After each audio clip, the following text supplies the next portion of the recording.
परमाणु भार होता है वो कितना होता है, तो हाइड्रोजन का परमाणु भार होता तो 1.008 है। मोस्टली हम लोग कितना यूज करते हैं, 1 यूज करते हैं। अब देखिए हाइड्रोजन के यहाँ पर कितने एटम है, कितने परमाणु है, तो हाइड्रोजन के यहाँ पर 2 परमाणु है, तो 2 का हम क्या करेंगे, मल्टीप्लाई कर देंगे। और दूसरी बात, आप देखिए हाइड्रोजन का कितना परमाणु भार होता है, तो आपको मालूम है कि हाइड्रोजन का परमाणु भार हमारा कितना होता है, 16 होता है। तो अगर हम इसको देखिएगा यहाँ पर फाइंड करेंगे तो 2 रेशियो कितना होगा, 16 होगा, उसको 2 से डिवाइड करेंगे तो हमारा क्या आ जाएगा, 1:8 आ जाएगा। ओके, ये बात आपको क्लियर हो गई। अब देखिए चलिए, ये जो जल हमारा होता है, जल जो होता है, हम लोग इस अर्थ में केवल, आपको मालूम है कि जो हमारी पृथ्वी है उस पृथ्वी में 3 भाग जो हमारा है, 3 भाग जल है। इस पृथ्वी पर 3 भाग जल है और 1 भाग जो हमारा है वो क्या है, 1 भाग केवल हमारी क्या है, लैंड है। 1 भाग हमारी क्या है, जमीन है जिस पर हम लोग रहते हैं। अब 3 भाग जल है, उस 3 भाग जल में केवल 1% जल जो होता है, 1% जो जल होता है वो हमारे कैसा होता है, पीने योग्य होता है। 1% जल जो होता है वो हमारे कैसे होता है, पीने योग्य होता है। 1% जल जो होता है वो हमारे कैसे होता है, पीने योग्य होता है। और जितना जल होता है वो सब कैसा होता है, कुछ आपका मैराइन खारा होता है, कुछ आपका कड़वा होता है। तो केवल 1% जल को हम क्या करते हैं, पीते हैं। तो जल जो हमारा होता है, जल में साबुन के आधार पर हम क्या देखा गया कि यहाँ पर पहला पॉइंट आप देख पा रहे होंगे, लिखा हुआ है कि जल को साबुन के साथ झाग देने के आधार पर इसको 2 वर्गों में विभाजित किया गया। जो पानी हमारा था, साबुन के साथ झाग देने के साथ के आधार पर इसको 2 वर्गों में विभाजित किया गया। एक कौन होता है, एक हमारा इसमें मृदु जल कहलाता है और दूसरा हमारा क्या कहलाता है, कठोर जल कहलाता है। तो 2 वर्गों में जल जो हमारा था, एक हमारा कौन सा था, मृदु जल था, और एक हमारा क्या था, कठोर जल। तो ये हमारा मृदु जल हो गया और ये दूसरा हमारा कठोर जल। तो साबुन के आधार पर, जो साबुन के झाग के आधार पर जल को कितने वर्गों में विभाजित किया गया, कितने वर्गों में इसको विभाजित किया गया, तो आप बताएंगे 2 वर्गों में इसको क्या किया गया, विभाजित किया गया। एक हमारा मृदु जल होता है और एक हमारा क्या होता है, कठोर जल होता है। ठीक है, अब बात आती है कि जो कैसे हम जानेंगे कि जो मृदु जल होता है, कैसे जानेंगे कि हम कठोर जल होता है। तो प्यारे बच्चों देखिएगा, जो मृदु जल होता है तो सबसे पहली बात तो है कि जो मृदु जल हम पीते हैं तो पीने में उसका टेस्ट हमें कैसा लगता है, अच्छा लगता है, मीठा होता है। जो पानी स्वाद में हमें कैसा लगे, मीठा लगे, अच्छा लगे, वो हमारा क्या होगा, मृदु जल होगा। अब सेकंड थिंग्स हम इसको और कैसे, जो साबुन के झाग के आधार पर मृदु जल को हम क्या देखते हैं कि अगर हम जो मृदु जल होता है इसमें अगर हम साबुन का प्रयोग करते हैं तो साबुन क्या होता है, बहुत अधिक मात्रा में क्या होता है, झाग देते हैं। तो ऐसे जल जिसमें साबुन अधिक मात्रा में झाग देते हैं वो हमारे क्या कहलाते हैं, मृदु जल कहलाते हैं। तो प्यारे बच्चों जैसे कि मृदु जल वह जल है जो साबुन के साथ झाग देते हैं, वो हमारे क्या कहलाते हैं, मृदु जल कहलाते हैं। ओके, ये बात आप लोगों को क्लियर हो गई होगी। चलो आगे अब हम लोग देखते हैं, नेक्स्ट हमारा होगा कठोर जल। नेक्स्ट हमारा क्या होगा, कठोर जल होगा। अब देखिए कठोर जल, पहला पॉइंट तो हमने ये जाना कि जो जल हमारा था वो जल कैसा था, मृदु जल कैसे हमने पहचाना, मृदु जल को हमने पहचाना कि वो जो साबुन के साथ अधिक मात्रा में झाग उत्पन्न कर रहे थे वो हमारे क्या थे, मृदु जल थे। जो स्वाद में मीठे थे वो हमारे क्या थे, मृदु जल थे। कठोर जल वो होते हैं प्यारे बच्चों, कठोर जल वो होते हैं जो स्वाद में या तो खारे होते हैं या कड़वे होते हैं। जो पानी पीने में हमें कड़वा लगे या कैसा लगे, खारा लगे, जिसका स्वाद नमकीन हो, वो सभी के सभी जल जो होते हैं वो हमारे कठोर जल में आते हैं। वो कैसे आते हैं, कठोर जल में आते हैं। जो पानी बरसात होती है, तो जब बरसात होती है तो पानी जब बरसात में आता है तो वैसे पानी जो रेनफॉल बारिश होता है वो पानी तो हमारा शुद्ध होता है, बट जैसे ही इस वायुमंडल में आता है तो इस वायुमंडल में बहुत सारी गैसें होती हैं। उन गैसों, वो गैसें उस पानी में क्या हो जाती हैं, डिजॉल्व हो जाती हैं। और डिजॉल्व जब हो जाती है तो वो पानी हमारा कैसा हो जाएगा, वो पानी अम्लीय भी हो जाता है, वो पानी हमारा क्षारीय भी हो जाता है ना। और जैसे और जो जमीन में आएगा तो बहुत सारे जमीन में जो हमारे लवण होते हैं उनके साथ क्या कर जाता है, रिएक्ट कर जाता है।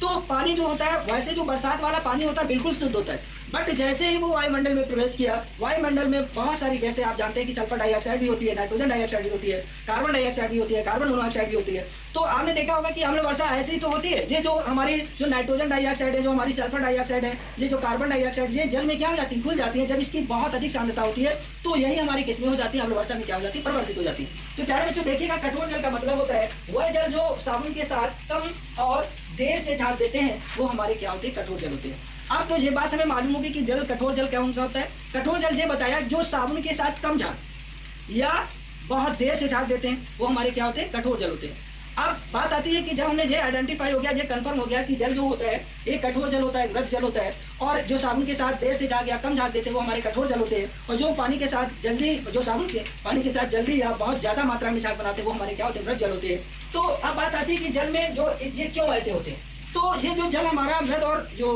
कठोर होता है इसका कुछ कारण होता है। इसमें क्या होते हैं, बहुत सारे लवण घुले होते हैं, और वो लवण घुले होने के कारण वो क्या पानी हमारे कैसा हो जाता है, कठोर हो जाता है। अब देखिए बात आती है कि जल जो होता है, जल में कठोरता जो होती है वो दो प्रकार की होती है। कठोरता जल में कितने प्रकार की होती है? अगर आपसे पूछा जाए कि जल में कठोरता कितने प्रकार की होती है, तो प्यारे बच्चों जल में कठोरता दो प्रकार की होती है। एक आपकी अस्थायी कठोरता होती है, दूसरी हमारी क्या होती है, स्थायी कठोरता होती है। एक तो हमारी परमानेंट हार्डनेस हो गई, दूसरी हमारी क्या होगी, टेम्परेरी हार्डनेस हो गई। अब जो अस्थायी कठोरता होती है और जो स्थायी कठोरता होती है, कैसे हम जान लेंगे कि ये हमारी स्थायी कठोरता है, कैसे हम जानेंगे कि स्थायी कठोरता है? तो स्थायी कठोरता और अस्थायी कठोरता को जानने के लिए हम क्या कुछ इसमें बताएंगे अभी आपको कि अस्थायी कठोरता क्या होती है। तो अस्थायी कठोरता में कुछ लवण होते हैं जो जैसे मैग्नीशियम बाइकार्बोनेट, कैल्शियम बाइकार्बोनेट, इनके लवण घुले होने के कारण जल में क्या होती है, अस्थायी कठोरता होती है।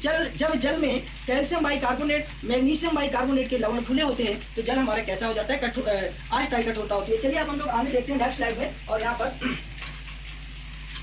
कठोरता उत्पन्न होने के कारण, अब देखिए मैंने आपको बताया कि कठोरता उत्पन्न होने के क्या कारण होते हैं। तो कारण मैंने आपको यहाँ पर देखिएगा, कैल्शियम मैग्नीशियम के कार्बोनेट, सल्फेट तथा क्लोराइड लवण जो होते हैं घुले होने के कारण इसमें क्या हो जाती है, कठोरता हो जाती है।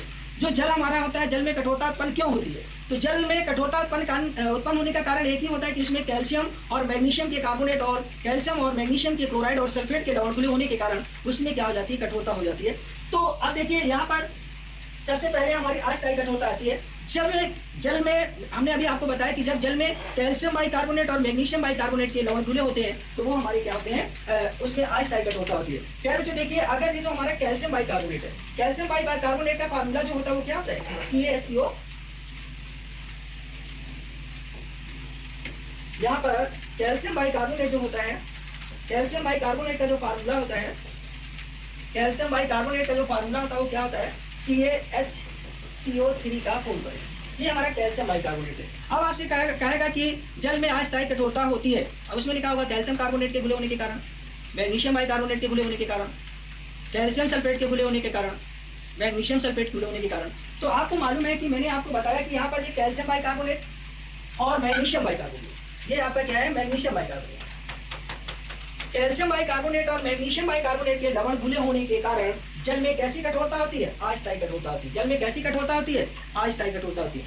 जल में किस प्रकार के लवण घुले होते हैं कि अस्थायी कठोरता होती है? तो आप बताएंगे कैल्शियम बाइकार्बोनेट और मैग्नीशियम बाइकार्बोनेट के जो लवण घुले होते हैं तो जल में कौन सी कठोरता होती है, अस्थायी कठोरता होती है। प्यारे बच्चों, अगर आपसे ये पूछा जाए कि कैल्शियम बाइकार्बोनेट का फार्मूला क्या होता है, मैग्नीशियम बाइकार्बोनेट का फार्मूला क्या होता है, तो मैग्नीशियम बाइकार्बोनेट का फार्मूला क्या है, MgHCO3 का होल ट्वाइस, और कैल्शियम बाइकार्बोनेट का क्या होता है, CaSO3 का होल ट्वाइस। चलिए ठीक है, आगे बढ़ते हैं। अब देखिए यहाँ पर हमारा नेक्स्ट आता है कि स्थायी कठोरता। यार बच्चों यहाँ पर देखना है कि स्थायी कठोरता क्या होती है। तो जब मैंने अभी आपको बताया कि जब जल में calcium sulphate, magnesium sulphate, calcium chloride, magnesium chloride, calcium sulphate, magnesium sulphate, calcium chloride, magnesium chloride के जब लवण जल में घुले होते हैं तो जल में स्थायी कठोरता होती है। किस प्रकार के लवण जल में घुले होते हैं तो स्थायी कठोरता होती है? जब उसमें calcium sulphate, magnesium sulphate, calcium chloride, magnesium chloride के लवण जब घुले होते हैं तो जल में जो होती है वो कौन सी कठोरता होती है? तो जल में कौन सी कठोरता होती है? स्थायी कठोरता होती है। ये जो हमारे होते हैं स्थायी कठोरता को परमानेंट हार्डनेस के लवण घुले होने के कारण होती है। तो आपको चार ये बिल्कुल दिमाग में फीड रखना है, इनमें से आपका प्रश्न पूछा जाता है, यहीं से प्रश्न बनता है। लिखा होता है क्वेश्चन में, प्रश्न आप लोगों से पूछा जाता है कि निम्नलिखित लवण घुले होने के कारण स्थायी कठोरता होती है, और उसमें लिखा होगा calcium bicarbonate, magnesium bicarbonate, calcium sulphate, sodium chloride. तो आपको मालूम होगा कि कौन सा लवण घुले होने के कारण होती है। तो केवल अगर जल में स्थायी कठोरता होती है तो चार लवण आपके दिमाग में फीड हो जाना चाहिए, calcium sulphate, magnesium sulphate, calcium chloride और मैग्नीशियम क्लोराइड। इनके जो लवण जब जल में घुलते हैं तभी उसमें क्या होती है? स्थायी कठोरता होती है। ठीक है, चलिए अब देखिए अस्थायी कठोरता जो हमारी, अब जो कठोर सबसे, अब ये मुझे मालूम हो गया कि कठोरता जल में दो प्रकार की होती है। सबसे पहले हमने ये देखा कि पानी पीने में कुछ अच्छा लग रहा है, कुछ नहीं अच्छा लग रहा है। तो पानी में जब पीने में अच्छा है, कुछ लग रहा है, कुछ नहीं लग रहा है, तो कोई कारण रहा होगा। तो कारण जो आइडेंटिफाई किया गया कि जो पानी हमें पीने में अच्छा नहीं लग रहा है उसमें कोई हार्डनेस है, कोई इम्प्योरिटीज है, कोई अशुद्धियां हैं। उन अशुद्धियों के घुले होने के कारण वो जल हमारा कैसा है? इम्प्योर है। और जब ये आइडेंटिफाई हो गया तो जब हमने ये देखा कि इसमें जल में कठोरता हार्डनेस है, वो हार्डनेस क्या होती है? मैंने आपको बताया कि अगर कैल्शियम बाइकार्बोनेट और मैग्नीशियम बाइकार्बोनेट के अगर लवण घुले होंगे तो जल में हमारी क्या होगी? अस्थायी कठोरता होगी। बट अगर जल में calcium sulphate, magnesium sulphate, calcium chloride और मैग्नीशियम क्लोराइड के अगर लवण होंगे तो जल में कैसी कठोरता होगी? स्थायी कठोरता होगी। अब इस स्थायी और अस्थायी कठोरता का निवारण कैसे किया जाएगा? इस निवारण को ढूंढा गया कि हम कैसे इस जल की कठोरता को दूर किया जाए। तो देखिएगा, जल को प्योर करने के लिए कुछ कॉमन विधियां यूज की गई, और वो कॉमन विधियां जैसे आपके घर में मान लीजिए आप ही हैं, आप तो पानी का क्या होता है कि अगर प्योर करना है, पानी प्योर आ रहा है, शुद्ध आ रहा, तो आरओ लगवा दिया जाता है, एक्वागार्ड लगा हुआ है। ये सब क्या है, इसके बारे में हम लोग डिस्कस करते हैं। चलिए देखिएगा, जो जल हमारा होता है इसमें अस्थायी कठोरता मुख्यतः निम्न विधियों से दूर कर सकते हैं। अगर आपसे पूछा जाए कि अस्थायी कठोरता मुख्यतः किन विधियों से दूर की जाती है, तो अस्थायी कठोरता मुख्यतः 2 विधियों से दूर की जाती है। पहला है उबालना और दूसरा हमारा क्लार्क विधि। और हमारा जो बॉयल, वाटर को बॉयल करके और क्लार्क मेथड से हम क्या करते हैं, अस्थायी कठोरता दूर करने की ये 2 विधियां हैं। इन विधियों के माध्यम से केवल हमारी कौन सी कठोरता दूर होती है? केवल हमारी एक ही कठोरता दूर होती है, और वो हमारी कौन सी कठोरता होती है? अस्थायी कठोरता। अस्थायी कठोरता को दूर करने के लिए केवल मुख्यतः 2 ही विधियां बनी हैं कि यहाँ पर इन 2 विधियों के द्वारा केवल हमारी क्या होती है? अस्थायी कठोरता दूर होती है। अब वाटर को बॉईल करना, वाटर को क्या कर दिया जाता है? बॉईल कर दिया जाता है। आप धीरे धीरे क्या करें, वाटर को बॉईल करेंगे, और बॉईल करने के बाद उसको आप ठंडा कर दीजिएगा। तो जो हमारे जो कैल्शियम बाइकार्बोनेट और मैग्नीशियम बाइकार्बोनेट होते हैं, जो ब्रेक होते हैं, टूटते हैं और प्रेसिपिटेट के रूप में क्या होते हैं? नीचे बैठ जाते हैं। और प्रेसिपिटेट अवक्षेप के रूप में जब बैठ जाएंगे तो इनको छान कर क्या कर दिया जाएगा? अलग हो जाएगा, पानी हमारा कैसा हो जाएगा? शुद्ध हो जाएगा। इसी तरीके से ये जो हमारी क्लार्क विधि है, इस क्लार्क विधि में क्या होता है, इसमें जो हमारा पानी होता है, देखिए ये जो हमारा, हम आपको बता रहे हैं कि यहाँ पर ये जो हमारा कैल्शियम बाइकार्बोनेट है, ये कैल्शियम बाइकार्बोनेट जो है ये जल में कैसा है? ये जल में कैसा है? जल में विलेय है। जल में विलेय है, तभी तो हमारी क्या है? कठोरता है। ये जो हमारा मैग्नीशियम बाइकार्बोनेट है, ये जो हमारा यहाँ पर मैग्नीशियम बाइकार्बोनेट है, तो मैग्नीशियम बाइकार्बोनेट जल में कैसा है? जल में कैसा है? ये विलेय है। जल में विलेय है, इसीलिए तो क्या है, यहाँ पर कठोरता है। तो हमें कुछ ऐसी टेक्निक, कुछ ऐसा प्रोसेस करना होता है जिसके कारण ये विलेय से किस में बदल जाए? अविलेय में बदल जाए, सॉल्युबल से इनसॉल्युबल में बदल जाए। तो जो हम बॉयल को प्रोसेस करते हैं तो ये हमारा ब्रेक होता है, और ये क्या होता है, यहाँ पर जब टूटेगा तो ये यहाँ पर क्या बन जाता है? कैल्शियम कार्बोनेट बनेगा, वाटर और कार्बन डाइऑक्साइड क्या होती है? रिलीज हो जाती है। सेम इसी तरीके से क्लार्क विधि में क्या होता है, इस क्लार्क मेथड में हम लोग क्या करते हैं? चूना जो होता है, उस चूने को क्या करते हैं? पानी में क्या करते हैं? मिलाते हैं। जब हम चूने को पानी में मिलाते हैं तो क्या होता है कि जो हमारा वहां पर कैल्शियम बाइकार्बोनेट होता है, जो मैग्नीशियम बाइकार्बोनेट होता है, वो कार्बोनेट में परिवर्तित हो जाता है। जो हमारा यहाँ पर कैल्शियम बाइकार्बोनेट और मैग्नीशियम बाइकार्बोनेट होता है, तो जो बाइकार्बोनेट होते हैं वो किस में बदल जाते हैं? कार्बोनेट में बदल जाते हैं। और जो कार्बोनेट हमारे होते हैं वो कैसे होते हैं? वाटर में इनसॉल्युबल होते हैं। कैसे होते हैं? आप एक सिंपल सी बात ध्यान रखिएगा कि आप चौक लीजिएगा, चौक जानते हैं ना? चौक का फार्मूला क्या होता है? बताओ, चौक का फार्मूला क्या होता है? खड़िया का फार्मूला बताओ, कितने लोगों को मालूम है? बता दो बेटा। खड़िया का फार्मूला क्या होता है? CaCO3 होता है। ये कैल्शियम कार्बोनेट चौक है, खड़िया है। इसी को मार्बल भी कहते हैं, इसी को संगमरमर भी कहते हैं। ये कैल्शियम कार्बोनेट, और जब अभी हमारा यहाँ बाइकार्बोनेट था, अब ये क्या बन गया? कैल्शियम कार्बोनेट है। चाक को पानी में घोल दीजिएगा, और घोलने के बाद पानी में मिक्स कर दिएगा तो ऐसा आपको लगेगा कि जैसे जो विलयन है होमोजीनियस बन गया, समांगी मिश्रण बन गया। बट उसको थोड़ी देर के लिए आप छोड़ दीजिएगा, विदाउट एनी डिस्टर्ब, बिना किसी उसके डिस्टर्ब के उसको छोड़ दीजिएगा, उसको छेड़िया गया नहीं। आफ्टर सम टाइम्स, कुछ समय के बाद हमारा चौक जो होता है, कैल्शियम कार्बोनेट होता है, वो प्रेसिपिटेट के रूप में नीचे बैठ जाता है, और छेद के रूप में नीचे बैठ जाता है। पानी कहाँ पर आ जाता है? ऊपर आ जाता है। सेम प्रोसेस भाई क्लार्क विधि में किया जाता है। जब हम इसमें क्लार्क विधि में चूने को मिलाते हैं तो वो क्या होता है कि चूना, वो कार्बोनेट हमारे अवक्षेप के रूप में नीचे बैठ जाते हैं, और पानी, और उसको हम छान कर उसी प्रोडक्ट्स को क्या कर देते हैं? अलग कर देते हैं, और हमारा क्या होता है? पानी कैसा हो जाता है? शुद्ध हो जाता है। तो यहाँ पर आपने देखा कि अगर आपसे पूछा जाए कि अस्थायी कठोरता दूर करने की प्रमुख कौन सी 2 विधियां हैं, एक आपने उबालना, दूसरा आपने कौन सा पढ़ा? क्लार्क विधि। चलिए आगे देखते हैं। अब देखिए, यहाँ पर हमने आपको बताया भी है कि क्लार्क विधि में मुख्यतः चूना की मात्रा मिलाई जाती है। जो क्लार्क मेथड है, क्लार्क विधि में क्या होता है, क्या यूज किया जाता है? तो मुख्यतः उसमें क्या यूज करते हैं? चूने को यूज करते हैं, और चूना ही हमारा जो होता है बाइकार्बोनेट को कार्बोनेट में क्या कर देता है? परिवर्तित कर देता है। अब देखिए, नेक्स्ट पॉइंट हमारा यहाँ पर है कि निम्नलिखित विधियों से स्थायी और अस्थायी दोनों प्रकार की। यहाँ पर अब आपको पॉइंट्स नोटिस करने की आवश्यकता है कि वहां पर केवल मैंने बताया था कि 2 ऐसी विधियां हैं केवल जिनसे अस्थायी कठोरता दूर होती है, लेकिन अब हम यहाँ पर जो विधियां बताने जा रहे हैं वो ऐसी विधियां हैं जिनसे अस्थायी कठोरता और स्थायी कठोरता दोनों प्रकार की कठोरता दूर की जा सकती है। तो निम्नलिखित विधियों में से स्थायी और अस्थायी दोनों प्रकार की कठोरता दूर की जा सकती है। सबसे पहला क्या है?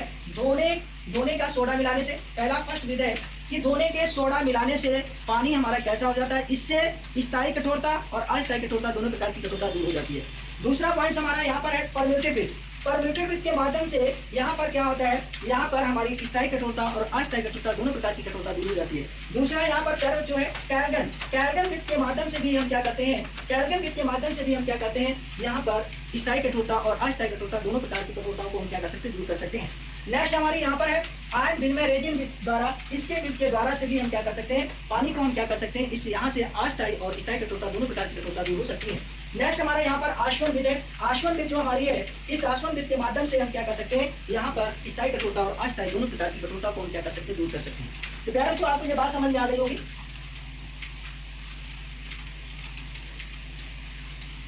तो जो हमारी स्थायी और अस्थायी कठोरता दूर करने की प्रमुख विधियां कौन कौन सी हैं, तो यहाँ पर आप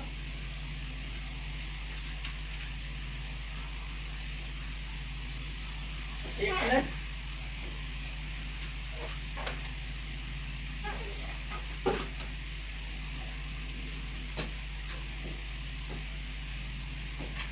अब चलिए देखिए, आप यहाँ पर देख लीजिएगा। पहले हमने आपको कौन सी चीज बताई, सबसे पहले मैंने बताया कि यहाँ पर धोने के सोडा, धोने का सोडा। अब धोने का सोडा मिलाने से क्या होता है, हमारी स्थायी कठोरता और अस्थायी कठोरता दोनों प्रकार की कठोरता क्या हो जाती है, दूर हो जाती है। दूसरा हमने आपको बताया, दूसरी विधि कौन सी है यहाँ पर, दूसरी हमने आप लोगों को बताया परम्यूटेड विधि। दूसरी क्या है, परम्यूटेड विधि, परम्यूटेड विधि। फिर मैंने आपको यहाँ पर क्या लिखा हुआ, कैल्गन विधि। फिर क्या आती है, कैल्गन। फिर हमारा क्या है, आयन विनिमय रेजिन विधि। चौथा क्या है, आयन विनिमय रेजिन विधि।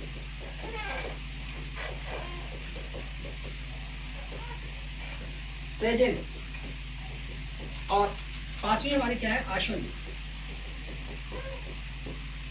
ठीक है, ये आपकी विधियां थी, जिन विधियों के माध्यम से हम क्या कर सकते हैं, स्थायी और अस्थायी कठोरता दोनों प्रकार की कठोरता को क्या कर सकते हैं, दूर कर सकते हैं। ओके, और इनमें से आपका एक जरूर पूछी जाती है, और वो आपको अभी मैं सब बता दूंगा कि कौन सी ज्यादा ही आप लोगों से पूछी जाती है। चलिए आगे बढ़ते हैं। अब देखिए यहाँ पर क्या होता है कि मोस्टली क्या होता है कि एक यहाँ पर परम्यूटेड क्या है, यहाँ पर बहुत सारी विधियां जो मैंने बताई, वो यहाँ पर आपको विधियां नहीं पूछी जाएंगी कि उसका प्रोसेस क्या है। जैसे मैंने धोने का सोडा बताया, तो धोने का सोडा का जैसे फार्मूला आपको मालूम होना चाहिए कि धोने का सोडा का फार्मूला क्या होता है, तो आपको मालूम होना चाहिए NaOH। अब उसमें से ये लिखा होगा कि निम्नलिखित में से कौन सी अशुद्धियों को दूर करने की, इसमें किससे हम स्थायी कठोरता और अस्थायी कठोरता दूर कर सकते हैं, किससे जल की कठोरता दूर की जा सकती है। और उसमें अगर Na2CO3 लिखा हो तो बस आप उसी को क्या करेंगे, टिक मारेंगे। ठीक है, ये बात आपके दिमाग में होना चाहिए। दूसरी बात है कि इसके बाद हम लोग क्या करते हैं कि जैसे यहाँ पर लिखा हुआ कि परम्यूटेड विधि क्या होती है, परम्यूटेड विधि एक कृत्रिम जियोलाइट है। ये क्या है, ये कृत्रिम जियोलाइट है। और आपसे अगर पूछा जाएगा तो पूछेगा कि जियोलाइट का फार्मूला क्या होता है, तो रासायनिक दृष्टि से यह सोडियम एल्युमिनियम आर्थोसिलिकेट है। जियोलाइट कृत्रिम एक जियोलाइट जो होता है, परम्यूटेड कृत्रिम एक जियोलाइट है। रासायनिक दृष्टि से इसको सोडियम एल्युमिनियम आर्थोसिलिकेट कहते हैं। अगर इसका आपसे केमिकल फार्मूला पूछा जाए तो आप क्या बताएंगे, इसका फार्मूला बताएंगे, फार्मूला का लिखा हुआ है Na2Al2Si2O8.XH2O। अब देखिए यहाँ पर जो आपका जियोलाइट का फार्मूला लिखा हुआ है, यह क्या होता है, आपको मालूम है कि यहाँ पर सोडियम कार्बोनेट, एल्युमिना और सिलिका का क्या होता है, मिश्रण होता है। और सिलिका क्या क्या होता है, मिश्रण होता है। ये जो हमारा सोडियम एल्युमिनियम आर्थोसिलिकेट जो होता है, ये क्या होता है, किसका मिश्रण होता है, तो बताया गया कि सोडियम कार्बोनेट मतलब Na2CO3, एल्युमिना का मतलब होता है Al2O3, और सिलिका का मतलब आप जानते हैं SiO2 मतलब बालू।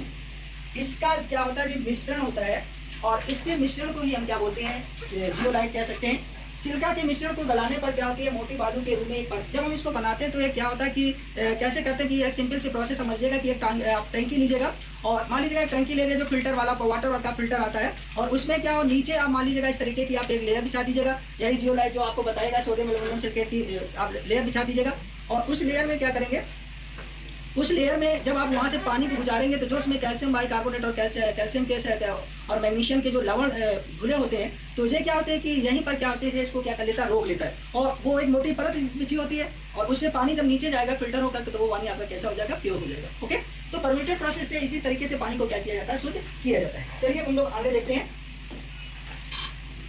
यहाँ पर ये बहुत आपसे पूछा जाता है, कैल्गन प्रोसेस आपसे जरूर पूछा जाता है कि कैल्गन प्रोसेस क्या है। इसमें कैल्गन किसका व्यापारिक नाम है, तो कैल्गन का जो व्यापारिक नाम किसका है, इसका किसमें उपयोग किया जाता है। तो देखिएगा वाटर में जो अभी जो आपसे इसके पिछले बार के पेपरों में भी ये क्वेश्चन पूछा गया है कि देखिए कैल्गन जो होता है, कैल्गन एक रासायनिक, कैल्गन का रासायनिक नाम जो होता है वो क्या होता है, सोडियम हेक्सामेटाफॉस्फेट होता है। अब आपसे वहां पर पूछा गया था कि कैल्गन का फार्मूला क्या होता है, तो हो सकता है कि क्वेश्चन आपसे रोटेट कर दिया जाए, बदल दिया जाए। अब आपसे ये पूछे वहां पर कि कैल्गन का रासायनिक नाम क्या होता है, व्यापारिक नाम ना पूछकर आपसे क्या पूछे, या ये कह सकता है कि सोडियम हेक्सामेटाफॉस्फेट का व्यापारिक नाम क्या होगा, कॉमन नेम क्या होगा, तो आपको सभी कुछ मालूम में रखना है। तो यहाँ पर देखिए कैल्गन का रासायनिक नाम सोडियम हेक्सामेटाफॉस्फेट होता है, और इसका जो फार्मूला होता है वो देखिए यहाँ पर आपको बताया गया कि क्या होता है, NaPO3 होता है। अब देखिए NaPO3 का होल 6 होता है। अगर मान लीजिए इनके साथ ये नहीं दिया होगा तो क्या होगा, तो अब इसको ऐसे भी तो आप लिख सकते हैं, यहाँ पर इसका मतलब आप जान लीजिएगा प्यारे बच्चों, जो 6 है, इस 6 का पूरा इसमें क्या है, मल्टीप्लाई है, पूरा का पूरा क्या है, मल्टीप्लाई है। इसका मतलब है कि यहाँ पर सोडियम कितना होगा, सोडियम यहाँ पर 6 होगा, फास्फोरस यहाँ पर 6 होगा, और ऑक्सीजन आपका कितना होगा, 18 होगा। इसको किसी तरीके से भी लिखा जा सकता है, इसको किसी तरीके से लिखा जा सकता है।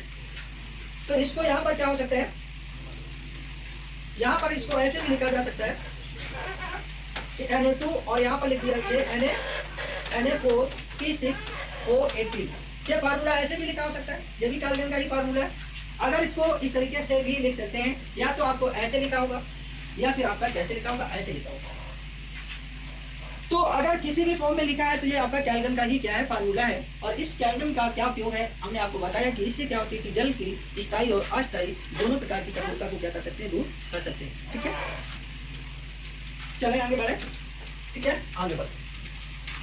अब देखिए यहाँ पर नेक्स्ट प्रोसेस आया कि आयन विनिमय रेजिन द्वारा, जो आयन विनिमय क्या होते हैं, आयन विनिमय रेजिन के द्वारा क्या होता है, जल से सभी प्रकार के खनिज पदार्थों को हटाने में किया जाता है। जितना भी जल में जो भी खनिज होते हैं, अगर पानी में जितने भी खनिज लवण घुले होते हैं, वाटर में जितने भी मिनरल्स अगर घुले होते हैं, उन सभी मिनरल्स को अगर हटा दिया जाए तो क्या वो पानी हमारे पीने योग्य रहेगा? क्या उस पानी को आप पी सकते हैं?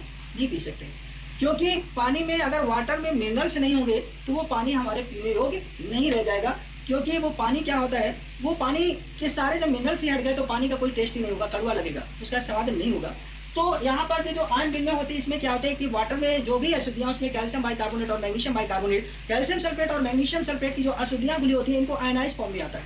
आयनों में इनको क्या किया जाता है, तोड़ा जाता है। तो क्या कहते हैं कि एक टैंक को एक रेजिन से लगभग आधा भरकर, एक टैंक लिया, उसमें रेजिन से लगभग आधा भरकर क्या होते हैं, उसमें एक एक्स टाइप की क्या होती है, आधा भरकर उसमें जल बहाया जाता है। इससे बाहर निकलने वाले जल में कैल्शियम और मैग्नीशियम के आयन नहीं होते। जब हम उसको रेजिन को आधा उस टैंक में भरकर वहां से पानी को जब गुजारते हैं, तो उस पानी में जो हमारे कैल्शियम और मैग्नीशियम के जो आयन जो होते हैं वो उसमें उपस्थित नहीं रहते हैं। और जब उसमें पानी में वो आयन उपस्थित नहीं होंगे तो वो पानी हमारा कैसा होगा, पीने योग्य हो जाएगा। वो पानी हमारा क्या हो जाएगा, सॉफ्ट हो जाएगा।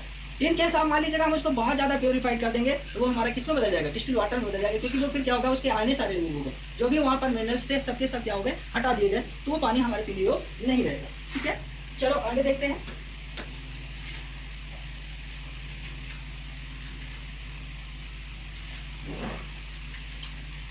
आश्वन विद।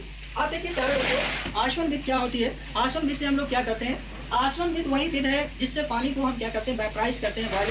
पानी को एक टैंक में रखा जाता है, उस टैंक में पानी को क्या करते हैं, बॉइल करते हैं। बॉइल करने पर क्या होता है, बॉइल करने से अब पानी जब बॉइल होगा तो उससे वेपर बनेगी, स्टीम बनेगी। और स्टीम को मान लीजिएगा एक नली टाइप की लगा दी जाती है, उस नली से उस स्टीम को क्या करते हैं, दूसरे एक बर्तन में उस नली से उस वाष्प को ले जाते हैं और उस नली पर थोड़ा थोड़ा उसके ऊपर क्या गिराते रहते हैं, पानी गिराते रहते हैं, जिससे वो ठंडी रहे। तो जो वेपर वहां से निकलती है वो उसमें क्या हो जाएगी, ठंडी हो जाएगी। और ठंडी होने के बाद दूसरे में क्या हो जाएगा, वो पानी क्या हो जाएगा, एकत्रित हो जाएगा। तो जब पानी उसमें वो एकत्रित हो जाएगा तो कंप्लीट पानी वो कैसा हो जाता है, प्योर हो जाता है। तो अगर आपसे पूछा जाए कि किस विधि के द्वारा पानी को किस विधि के द्वारा आष्ट जल प्राप्त किया जाता है, तो किस विधि के द्वारा आष्ट जल प्राप्त किया जाता है, तो आश्वन विधि के द्वारा आष्ट जल को क्या किया जाता है, प्राप्त किया जाता है। आष्ट जल के द्वारा क्या किया जाता है, प्राप्त किया जाता है। ठीक है, चलो अब हम लोग इसके बाद एक दो आप लोगों को प्रश्न मैं कराता हूँ और वो अब आप प्रश्नों के उत्तर बताइएगा। ठीक है, आगे बढ़ते हैं। यहाँ पर जैसे अब हमारा देखिए यहाँ पर प्रश्न है, यहाँ पर लिखा हुआ है कि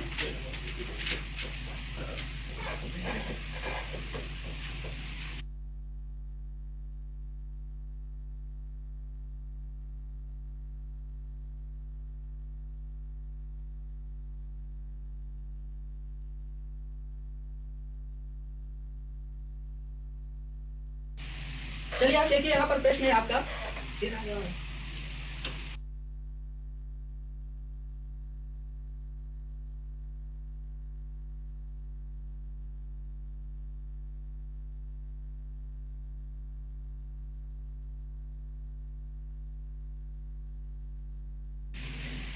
यहाँ पर प्रश्न आपका है किस लवण के घुले होने के कारण, किस लवण के घुले होने के कारण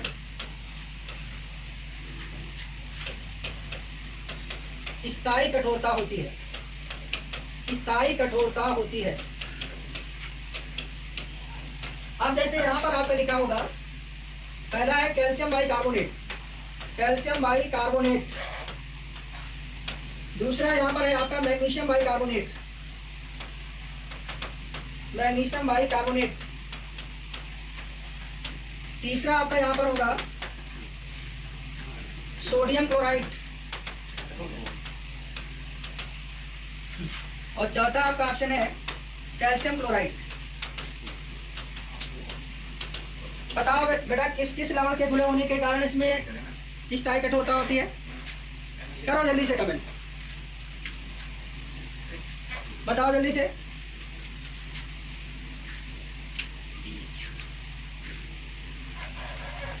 जल्दी से बताओ।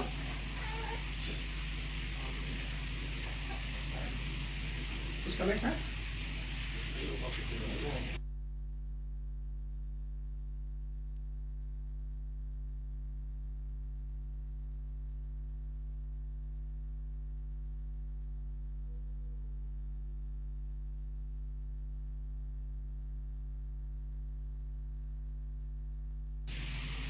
गुड, सही है, वेरी गुड। लगभग सभी बच्चे सही दे रहे हैं ऑप्शन, सभी बच्चे सही ऑप्शन दे रहे हैं। Okay, very very good. चलिए नेक्स्ट देखिएगा, नेक्स्ट प्रश्न यहां पर है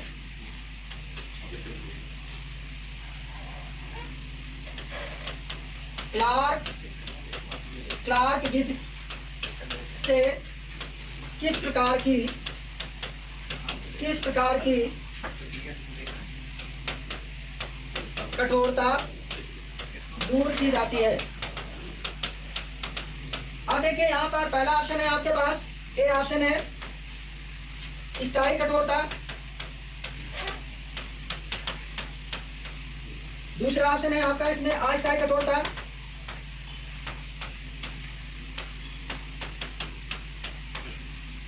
सी ऑप्शन है दोनों,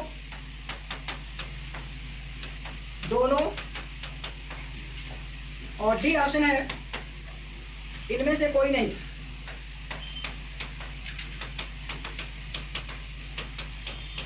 चलो बेटा बताओ इसमें कौन सा होगा?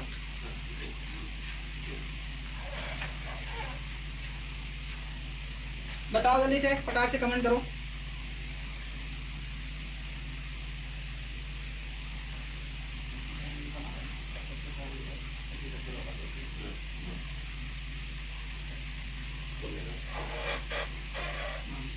आ गया ऑप्शन?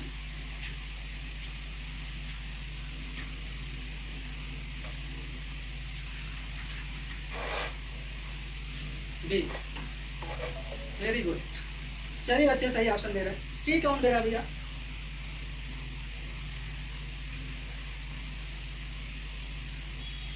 ठीक है, मैक्सिमम बच्चे चूंकि आंसर सही है। ठीक है, चलिए नेक्स्ट, और नेक्स्ट यहां पर है, अब देखिए प्रश्न देखिएगा, कैल्गन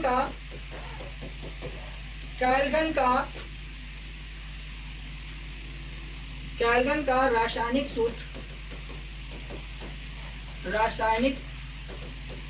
सूत्र है। पहला ऑप्शन है यहाँ पर Na2 Na3 P4 18। दूसरा ऑप्शन है Na2 N4 T6 O16। दूसरा ऑप्शन है Na2 Na4 T6 O18 और डी ऑप्शन है Na4 Na3 T6 O18। बताओ बेटा कौन सा ऑप्शन इसमें से सही होगा।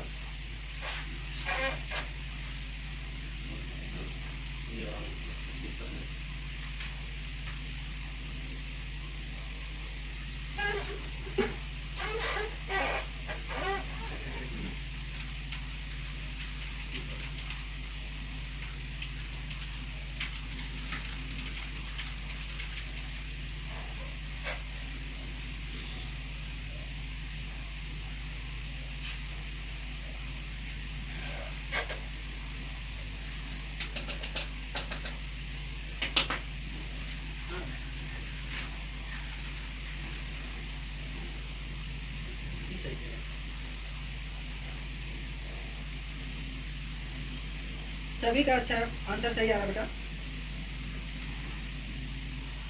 Very good. दीपक मौर्य, अमित,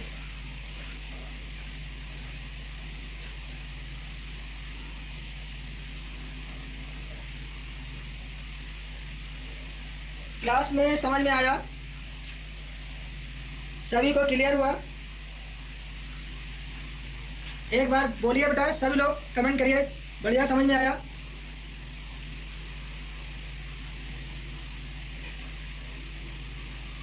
सभी का आंसर सही आ रहा है, मैक्सिमम आंसर सभी के सही आ, सभी बच्चों ने आंसर सही दिया,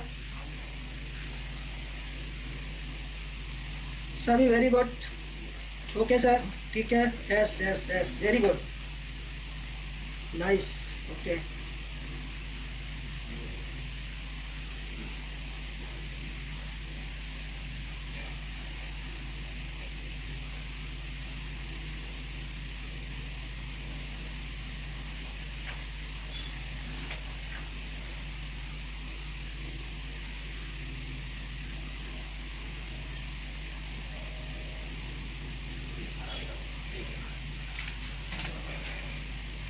ठीक है,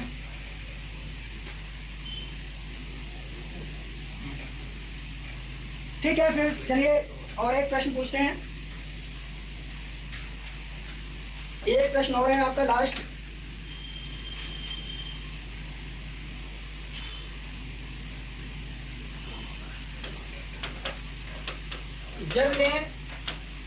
जल में हाइड्रोजन और ऑक्सीजन का अनुपात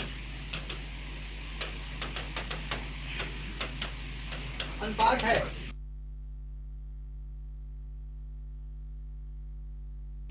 अच्छा, चलिए इसको हटा के पहले आंसर बता दीजिए। चलिए देखिए, वहां पर हमने पहला आप लोगों से प्रश्न पूछा था, और उस प्रश्न में एक पहला प्रश्न हमारा कौन था, उसमें हमने आप लोगों से पूछा था कि जल में किस लवण के घुले होने के कारण स्थायी कठोरता होती है। तो स्थायी कठोरता जो घुले होने के कारण होती है, उसमें क्या होता है, कैल्शियम क्लोराइड होता है। ठीक है, कैल्शियम क्लोराइड लिखा होगा, कैल्शियम क्लोराइड।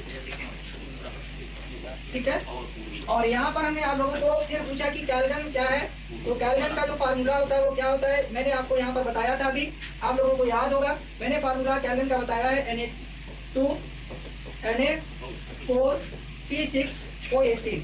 सभी बच्चे इसको नोट कर लें, जिनका आंसर नहीं हो पाया वो इसको टिक कर लें।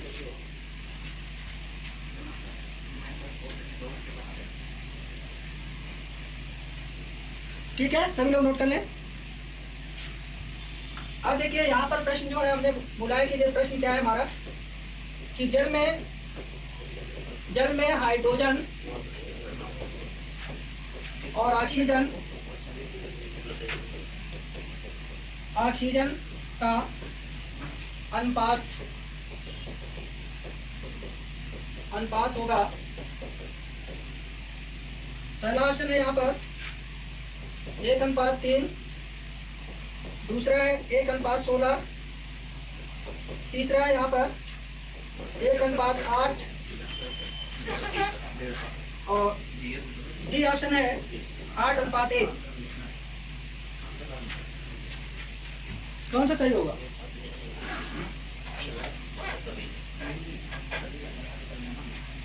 जल्दी से बताओ बेटा आंसर।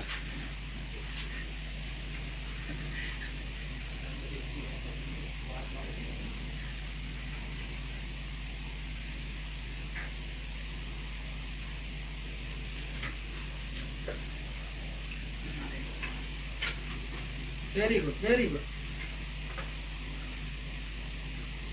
सभी के आंसर सही आ रहे हैं।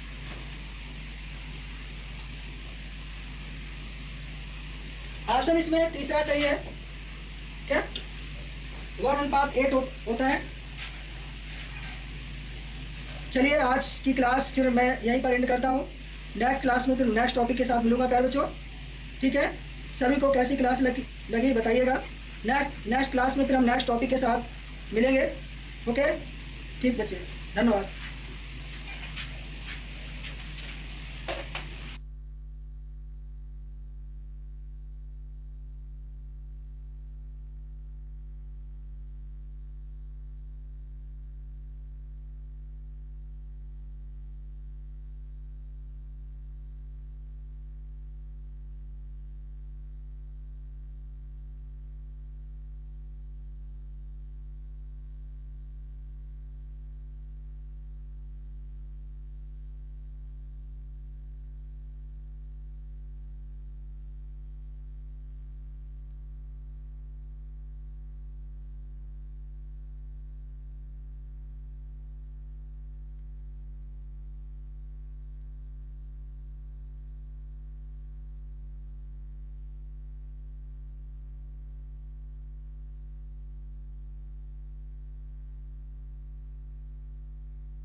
कल हमने कपास की जो बात की थी उसमें आज कुछ पॉइंट रह गए थे। हमने बताया था कि कल आपका सारा का सारा कपास जो है कंप्लीट कराएंगे हम।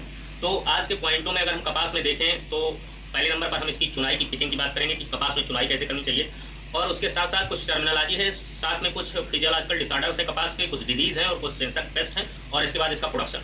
तो इन सारे मुद्दों पर आज हम चर्चा करेंगे कपास के, और उसके बाद कपास का जो ऑब्जेक्टिव है उसके विषय में बताएंगे आपको। कुछ ऑब्जेक्टिव है हमारे पास, और देन उसमें जो है हम लास्ट में बात करेंगे इसके बाद थोड़ा बहुत पशुपालन का भी है, जो डॉल पर्पस ब्रीड्स हैं काऊ की, उनके विषय में आपको बताएंगे। तो सबसे पहले देखते हैं कि चुनाई कैसे करते हैं कपास में। जब गूलर हमारा पक जाता है, गूलर जो होता है पक जाता